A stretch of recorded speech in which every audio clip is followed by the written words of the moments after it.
Good morning, my friends. I want to show you a little easy way to make some nice worm chow.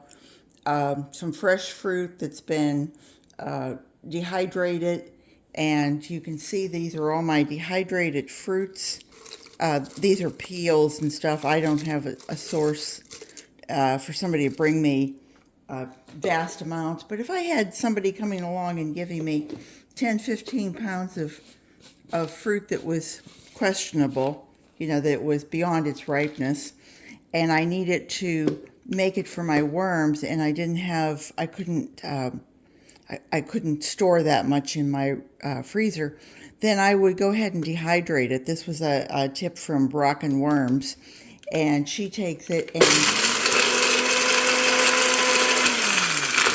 she blends hers.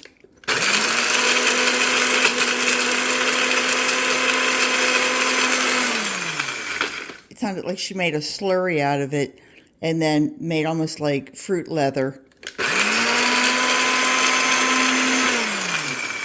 I like to do it this way where I'm just kind of pulsing it.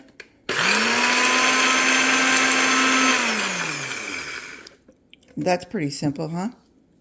And then I'll show you what it looks like after here.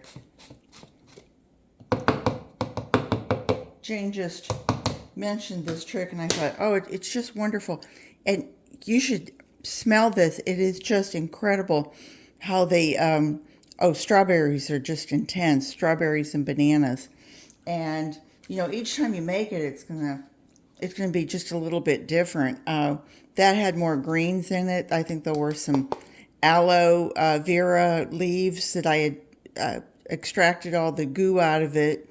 And then also some broccoli. We had the stems and kind of put those in it. But you could take this and put it in a little bag or a container, whatever you had available, and add one of these little desiccant things to it just to keep it from ever getting any mold.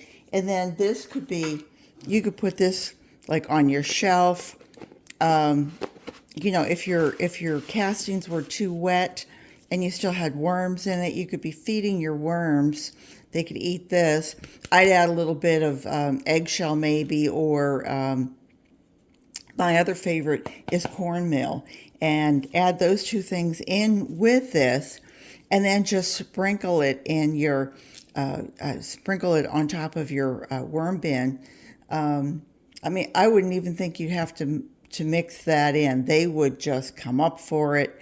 And if you needed to harvest some worms, this would be a real treat for them.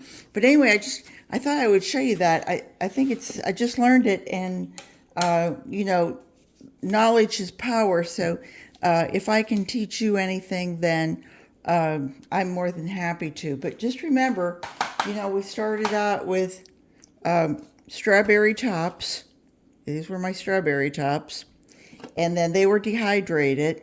But if you don't have a dehydrator, just let them sit out in the sun, and then they will dry to looking like, like this. I'm trying to find one that's actually looks like a strawberry top at this point.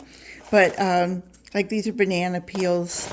Some of my other things that might be in there are, like I said, it's part of the aloe stems, but these will just break down again, and I will just finish with that. So if you're looking for food for your worms, you have too much fruit on hand, you don't know what to do with it, you've run out of freezer space, let me think, some of the other reasons. Somebody just gave you a pumpkin.